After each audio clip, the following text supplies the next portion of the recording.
by the author, Bharat Thakker over there. And obviously it's going to be his show. My name is Vinod Mehta, and it's my great honor and pleasure to be the master of ceremony for this evening, and also to help Bharat Bhai as he needs in getting some of the ideas across to get you interested to buy the book, which will be on sale later on. So before I get into anything, let me start by inviting Lion President Viraj to say a few words to open this, and then we'll carry on. Thank you.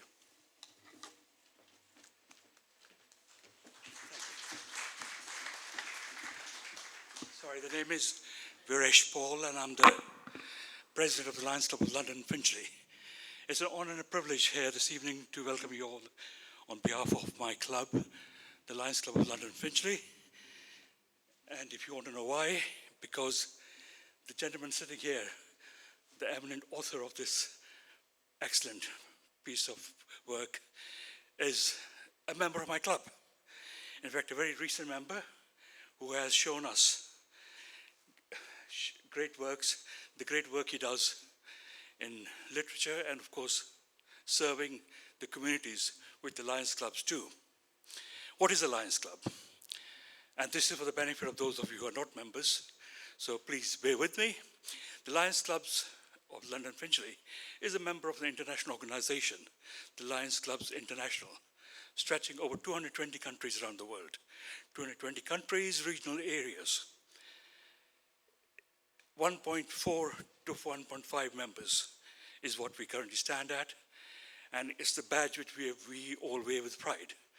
I say all this because I'm hoping that one benefit from tonight will be that some of you will come and ask me how to become a member of a Lions Club.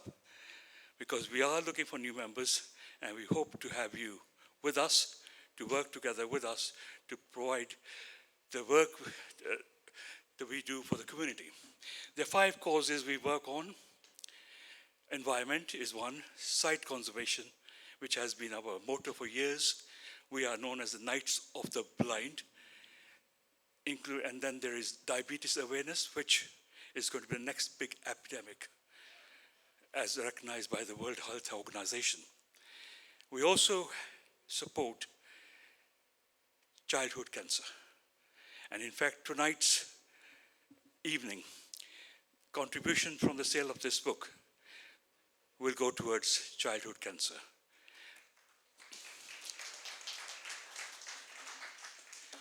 Childhood cancer is something which is not supported much, and which is why the Lions have got involved with it. When a child suffers from cancer, it's not just the parents who worry, it's the siblings, in fact the whole family.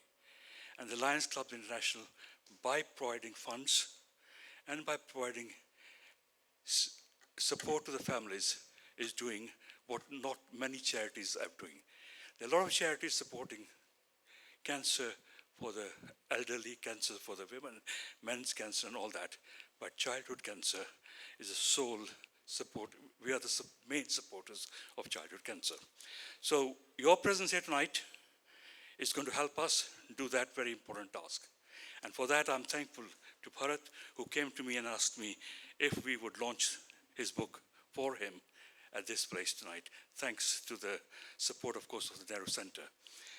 So by buying the books tonight, you will be supporting not just Bharat's efforts into what he is, all the work, all the time he spent in writing this book, but also the people out there, the young children who have cancer and their families.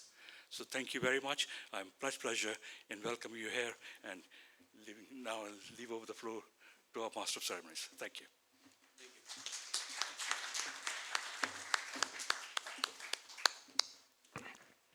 So you can see that not only that you will get a lot of good information, words of wisdom, lots of things from the book, but also you'll be helping the children who have cancer.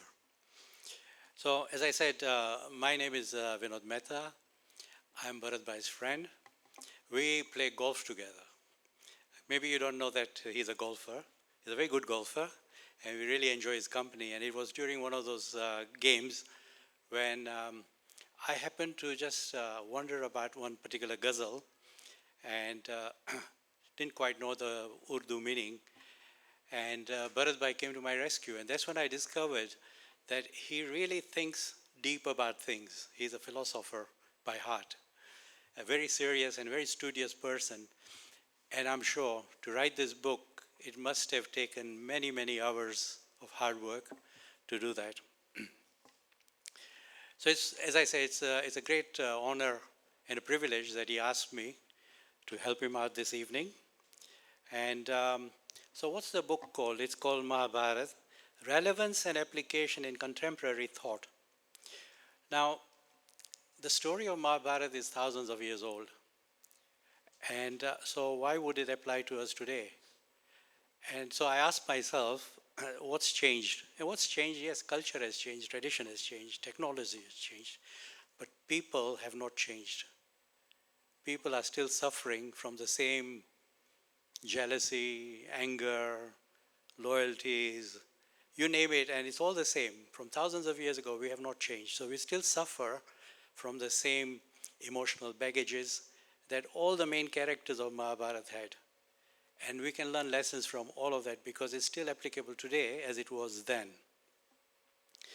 So I think Karan is a good example that I'm sure Bharat Bhai is going to kind of expand on, that his loyalty, because a favor was done to him by Duryodhan, his loyalty outweighed everything. His common sense, he lost everything because of his one big value, which we could say, is a plus point, but also I think there is a balance to be struck. So without further ado, let me ask Bharat Bhai to come on stage and give us more pearls of wisdom from his book.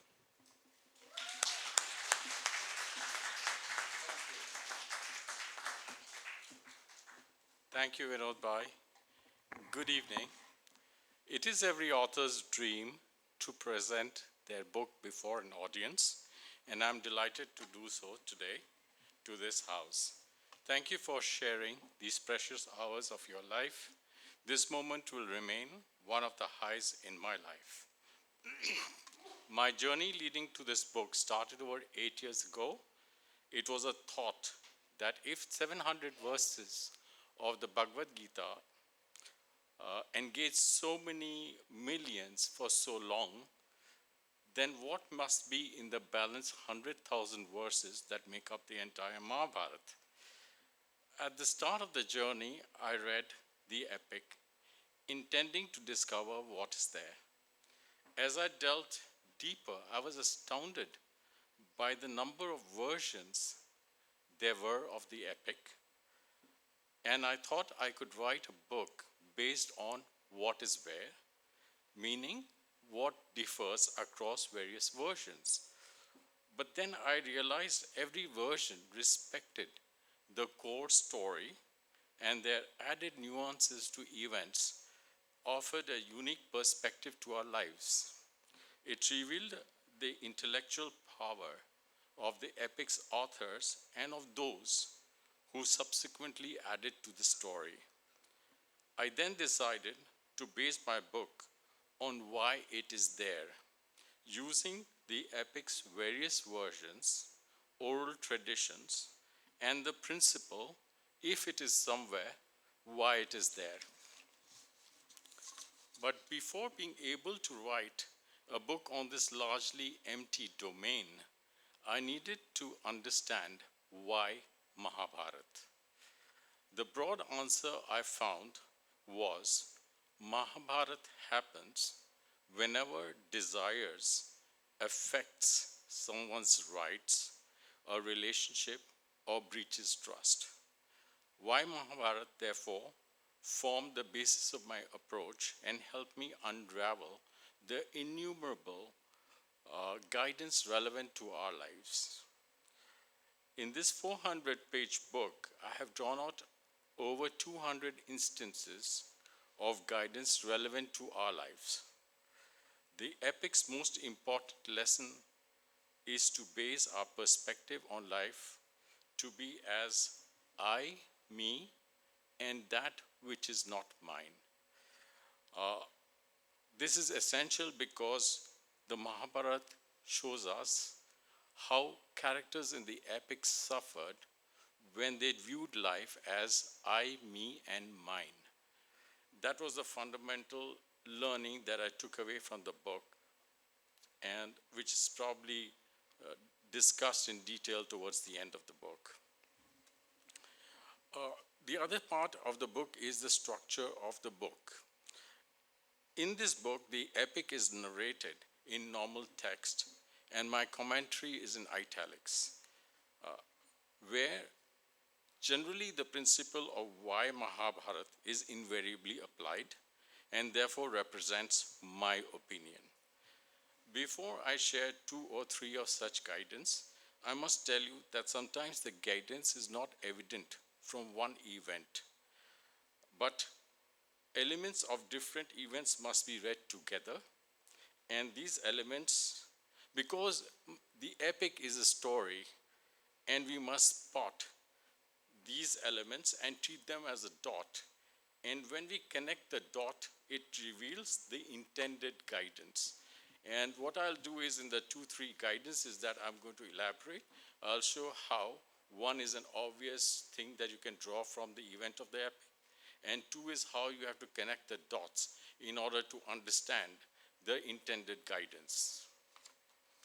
So the first one I'm going to deal with is, we all know the story of Karna. As a young lad, he wanted to learn archery, and his father obtained for him a royal decree to gain training from Dronacharya at his ashram. However, Dronacharya refused to train him, and he decided then to pretend as a Brahmin and join Parashuram's Gurukul to obtain training. He could continue this, but could not change his true character.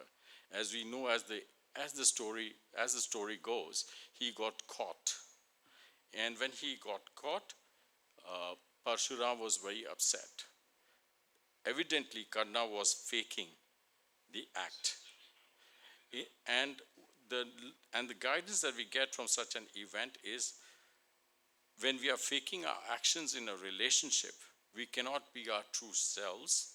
And when this fake act is discovered, or our true character is revealed, we will bring on ourselves unknown misery. And what actually happened then was that when he got caught, he tried to plead, cry, justify his behavior, but a disappointed and violated guru ended the relationship with a curse that would play out as a death sentence. So basically, the guru told him that when you need the learnings of my tools of archery, you'll forget them. This is what this kind of events, right, might bring back memories of some experiences in our own life. For instance, often in our desire to gain acceptance in a relationship, we use deception or fraud. We put on a pretense. We act like the other would want us to be. Thus, we embark on a relationship with acts that may often mask our true selves or intentions, right? And in the course of that, we may make false promises at the other side will ultimately discover our truth. And when they do so, our relationship would end. Even worse, we may have sometimes been a victim of such experiences. So this is one of the messages that we can draw directly from an event within the epic. However, from this and other related events, I move on to adopting the idea of connecting the dots, which when I do, provide evidence of the Vedic root of intellectual property laws. In the epic, when Dronacharya refused to train Karna, despite a royal decree, he goes on to Parashurama, right? Essentially, the servant of the state, right, was the owner of the intellectual property and had the right to refuse to train anyone unless he wanted to. Right. Karna then suppressed his identity and got training with the sage who would only teach Brahmins. When he was discovered, the angry sage punished him and cursed that Karna would not regain or recall his gained knowledge. The punishment for this act, which is essentially broadly called theft, is akin to a death sentence. Then we go on to the next dot. When Dronacharya then was approached by another tribal prince, his name was Eklavya. The latter wanted the sage to teach him archery, but he was refused. Now, this guy, with the intent of copying, right, would watch the sage train the princess from a far distance and would copy and master the day's lessons privately. When Dronacharya discovered Eklavya and how he had gained his knowledge without authorization, he punished him with a demand. He asked for Guru Dakshina, and that demand was his thumb. So basically, Eklavya was guilty of unauthorized copying or use, and as a punishment, he was disabled as an archer. So what we see in the two punishment is the severity of the individual's violation, right, where is dependent upon this nature of the sentence. So the variety of the sentence is based on the severity of the violation, right? This is essentially how intellectual laws, property laws are constructed in the world around us. Of course, there are other elements of the intellectual property laws that also exist within the epic. For instance, the princes had to first pay for their knowledge. It was called Guru Dakshina, which then got them enabling rights to use the acquired knowledge. So, in today's world, if you're working for someone, whatever software you develop, whatever intellectual property you create, that belongs to your employer, right? Or, if you are using somebody else's tool or software to develop your own software, then you have to acquire the right to that software in order to build more on top of it, right?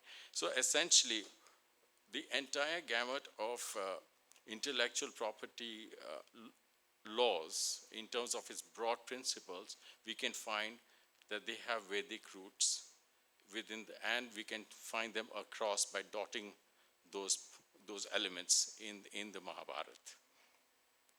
So this is why I said there are elements that we can explain directly. There are elements that we need to pick up from various parts of the epic in order to be able to create that one piece of relevant guidance. Going through the Mahabharata, especially in the book, what amazed me from reading, from watching commentary on the Mahabharata is why Bhishma, when he fell off the chariot, why did his body not touch the ground? I was quite amazed with that idea, that a wounded Krishna, Bhishma, falls off the chariot and his body he falls off, but his body does not touch the ground. Why does he lie on a bed of arrows instead? I think we must acknowledge the brilliance of the author Ved Vyas. He built his half-brother. Bhishma was half-brother. He built his life around a lofty vow of celibacy and sacrifice. This brother was a Vasu and represented the sky in his divine life. So before Bhishma became Bhishma, he was actually a Vasu and he represented the sky. And then Vedvas supported this man's lofty mission with Ichha Mrityu, or a boon that allowed him to die at the time of his choosing. In the epic, when Bhishma gave up his right to the crown and promised to be celibate, his father blessed him with Ichha Mrityu. Gifted with eternal life at his will, he chose to protect Hastinapur. Then, on the 10th day of the battle, grievously wounded and incapacitated, Bhishma fell off the chariot, but his body would not meet the ground. Instead, he lay on a bed of arrows that had pierced his body, and in this dismal state, a disheartened and broken Bhishma watched helplessly the destruction of the Kurus, that is his family, and his life's work. And his life's work was to protect the crown of Hastinapur.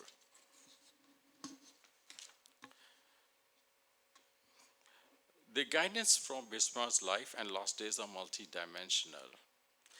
Bhishma, at the very basic level, Bhishma, the sky, could never touch the ground, which is why he lay suspended on a bed of arrows. That is the very basic, explanation as to why his body did not touch the ground.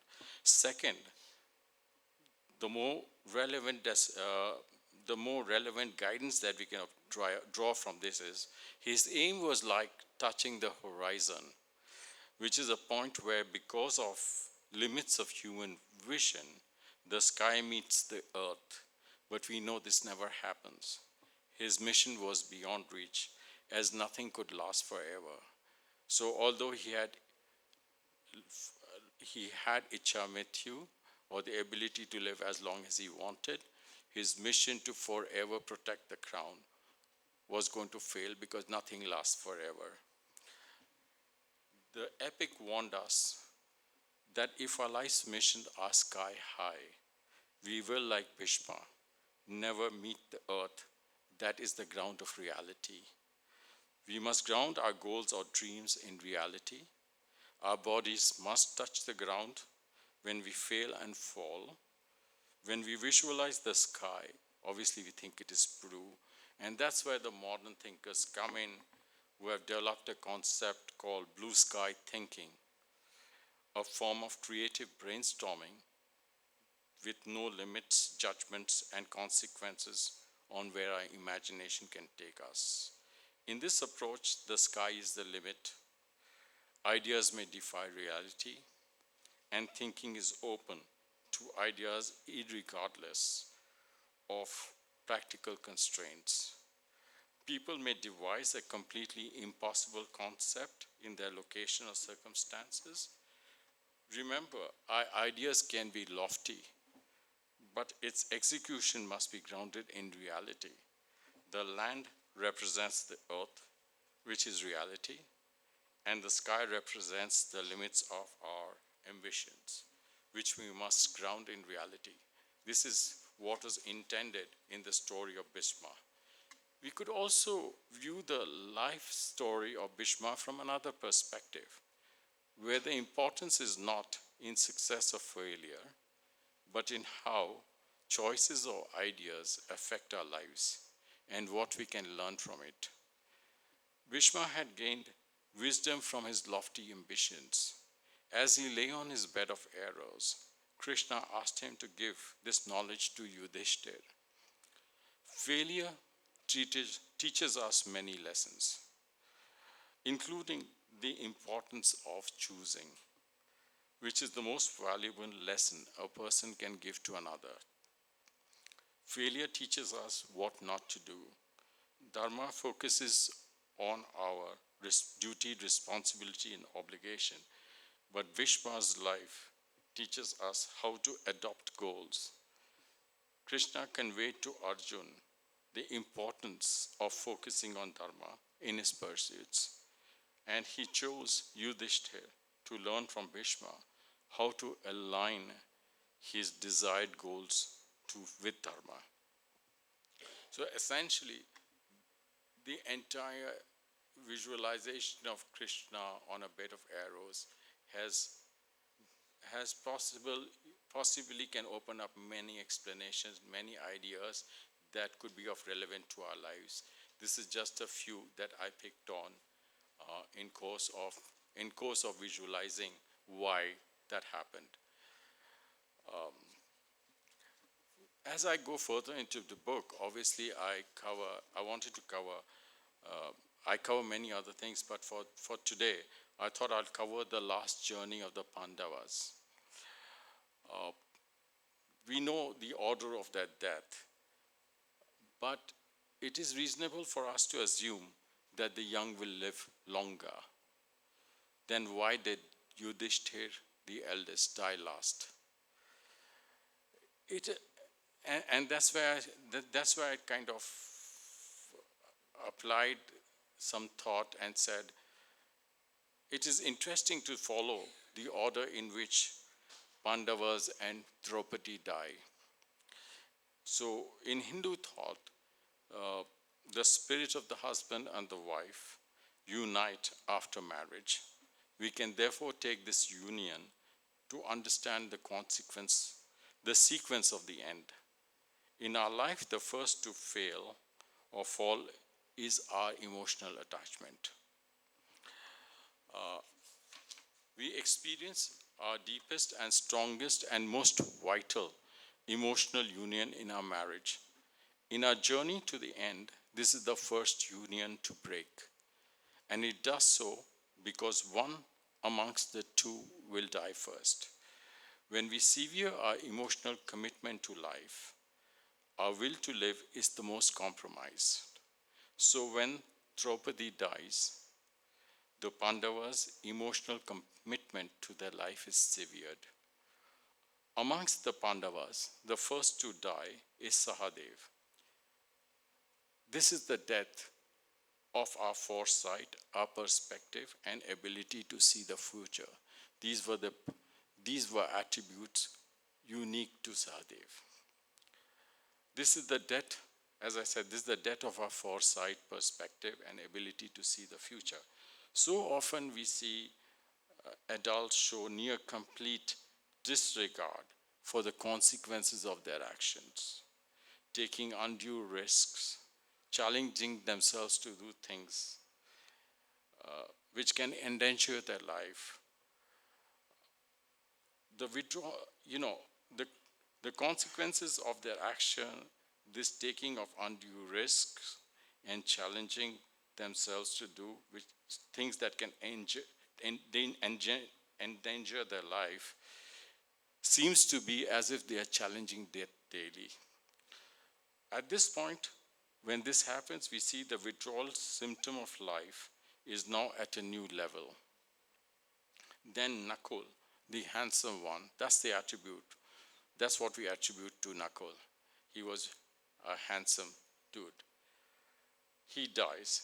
Yes, as our emotional engagement and attachments in our life wane, we pay lesser interest to our well-being, to our looks, and social engagement. And that is the end of Nakul, and soon the Arjun in us gives in. Dying from within, we are no longer interested in our well-being and are eager to embrace death. And then we lose our sense of purpose and direction.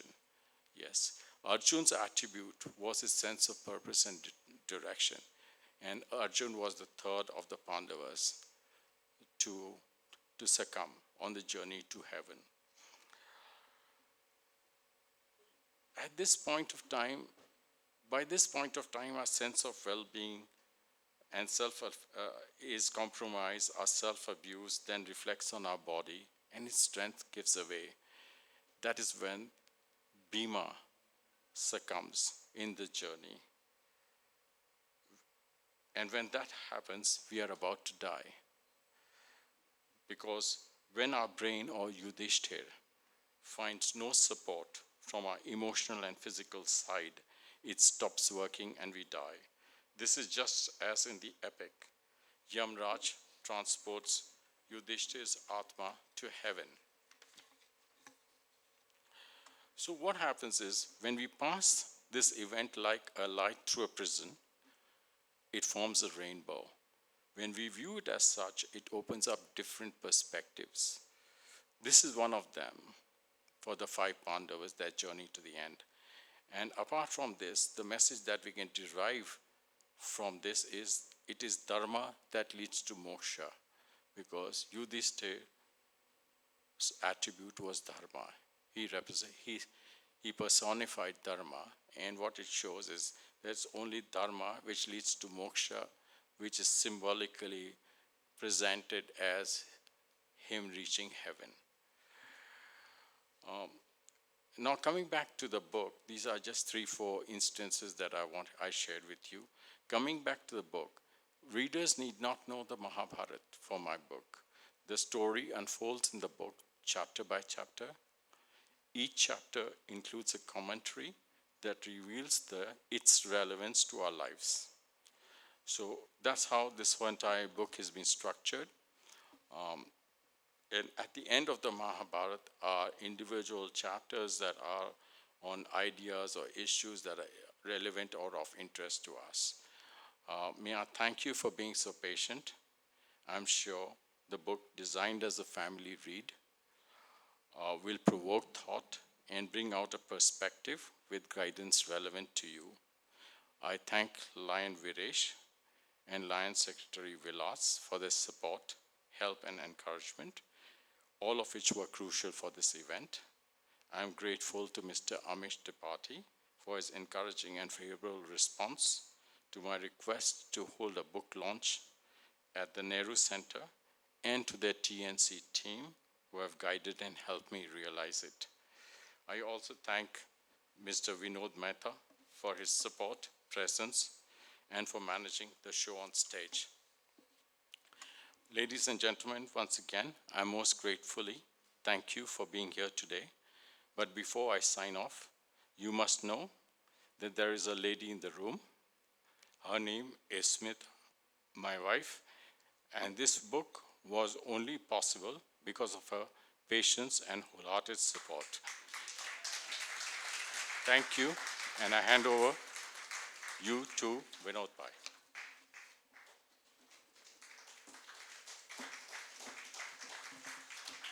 Excellent. Extremely well-written book, extremely good ideas in there. I would like to say a couple of things. After this presentation, we will give you a chance to ask questions or make some comments. So, but before we do that, Bharat Bhai did ask me, he said, do mention your take on the book. And so, as I said earlier, that so what's different? The story is thousands of years old, and yet it survived, it's still applicable today. So why is it applicable today? And I think it's an amazing story. There's amazing characters, and these characters have definitely been built with all the different qualities and emotions that we experience. And so I'd like to ask you to think about the do's and don'ts. So take any character in the Mahabharata, take any particular point in the Mahabharata, and ask yourself, what would I do differently? Or what should he or she, what should they have done differently? So for example, Yudhishthir was in the gambling scene. Was he a gambler? Maybe he was. Maybe he was an addict to gambling, and many of us are. But maybe he was also, he felt that he had no choice because he respected his elders too much. So much so that he gave way to common sense and gambled away everything. Was Arjun right in when they had Indraprasth, that they burned down the forest to make that kingdom and upset the locals? I mean, that happens all the time, even today. You know, people take other people's territory. So it's all applicable now. As I said earlier, Karan's loyalty to Duryodhan for giving him a kingdom and making him a Kshatriya and a king when he was just a Sut, his loyalty outweighed everything. So there's so many points. Take Sakuni, he's the villain. I mean, if you look at Bollywood, of course, they are black and white, villains and heroes. But I think each and every character in Mahabharata had a good side and a bad side. So you can think about yourself as what are the good qualities you have, and also what are the bad qualities you have, which are kind of compromising your life. So my final point is like at any point in Mahabharata, let's say it's at a junction, and which way should they go? And whichever way they went, it all ended up in a disaster because right at the end, they lost everything.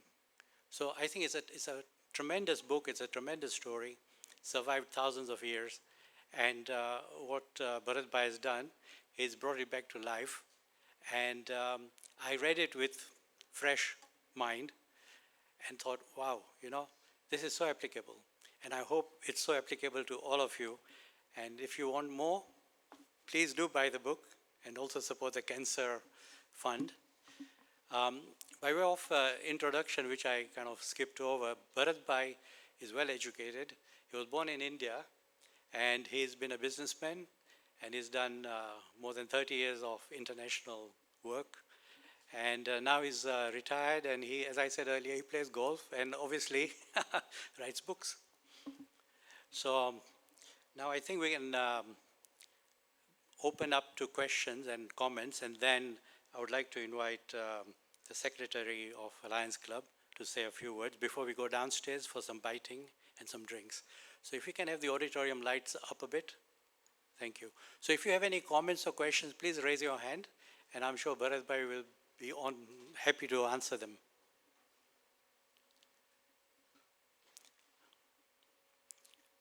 Okay, there's a roving microphone. We'll come to you. Thank you for coming up with such a wonderful idea. My name is Cam from Lions Club of Mopark. Wanted to say hello and see the book launch here. Thank you for your invitation. I've been always fascinated by Mahabharata. I've read it a few times and I've watched the series as well on television.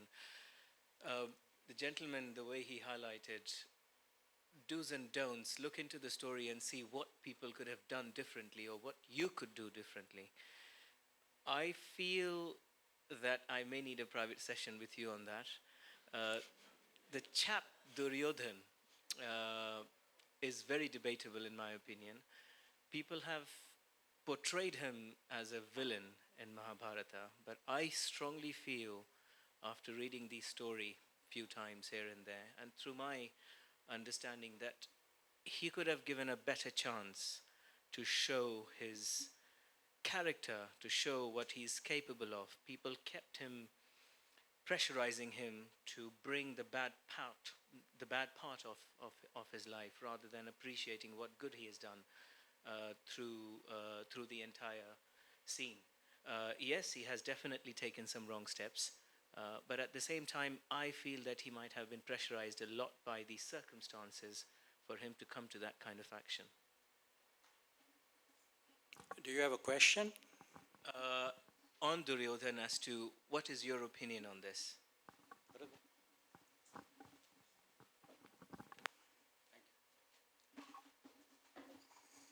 Thank you. Across the Mahabharata, I have a view that we should not look at any character in that epic in either as black or white, right or wrong. We only need to understand his action in that particular circumstances. So while we might have a lot of issues with Duryodhan in terms of what all he did to protect his franchise or what he thought was his franchise, which is his right to the crown of Hastinapur, right? He also showed a certain degree of fairness, which you'll probably find towards the end of the story when he is called out. He goes into hiding. The war is nearly lost. He goes into hiding, and then the Pandavas find him and ask him to come out of hiding, and Yudhishthir offers that take on any of us on a duel, and the winner wins the war. And that's when is the acid test of a human's character, right? Duryodhan does not pick up a Nakul or a Shahdev, who he could have easily won, but he picks his equal, Bhima, right? So now what happened after that is probably the rest of the story, but essentially the test of character should end there, if I have answered your question. Yeah? Any other comment, question? Anybody else? Anybody else have any comments or questions?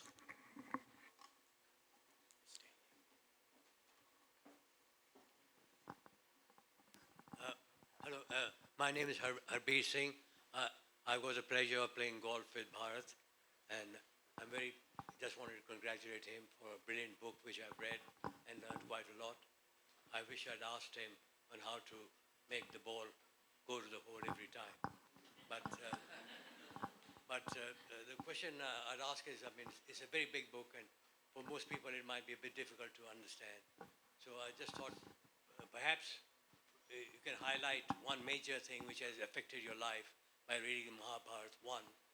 And second, if you're going to advise the government, what lesson would the Indian government learn from the Mahabharata?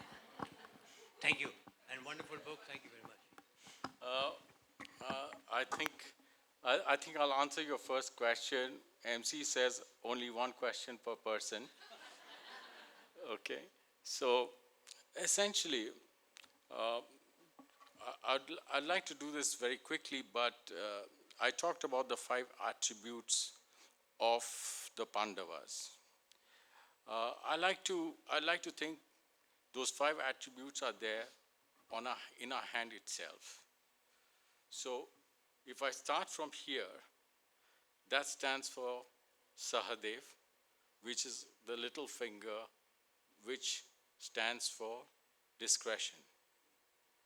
Then I have the ring finger, which stands for desire. That's Nakul, right? We do know that these 2 guys are twins and therefore have shared the most intimate of secrets in their mother's womb. That's how our mind also works. That when we desire something, the first thing that gets triggered is our inner voice, which is the voice of discretion, right? However, structurally, the way our fingers are, this is a little finger and therefore can often get overwhelmed or overruled by the stronger one, although they were born on the same day or because they were twins. What happens then?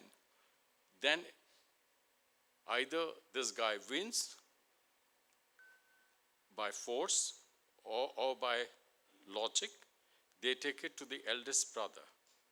The tallest finger in our hand represents dharma, our duty, our responsibility, our obligation, and therefore this is the finger of Yudhishthir. So we come here, and then Yudhishthir decides whether he wants the desire to go ahead or not.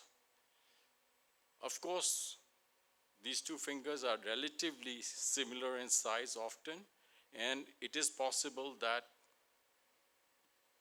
the desire finger might even overrules Yudhishthir, irrespective of whether the desire finger overrules or whether Yudhishthir approves. It then finally goes to the fingers of execution. The fingers of execution are Arjun's finger, which is a sense of direction, and the thumb, which is Bhima, which represents, should I say, determination. So these are the 2 fingers of execution, right? This is how the thinkers of Mahabharata actually structured the Pandavas, right? So in my life, if you were to ask me, the starting point is desire, and that's why I brought early in the speech the idea of why Mahabharata. So I said we all have desires.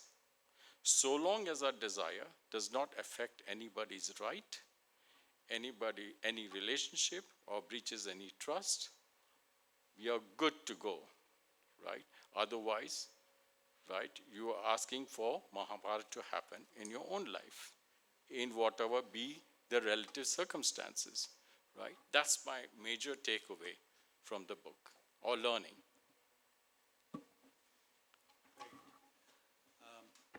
Any more questions, comments, please? Yeah, in the front here.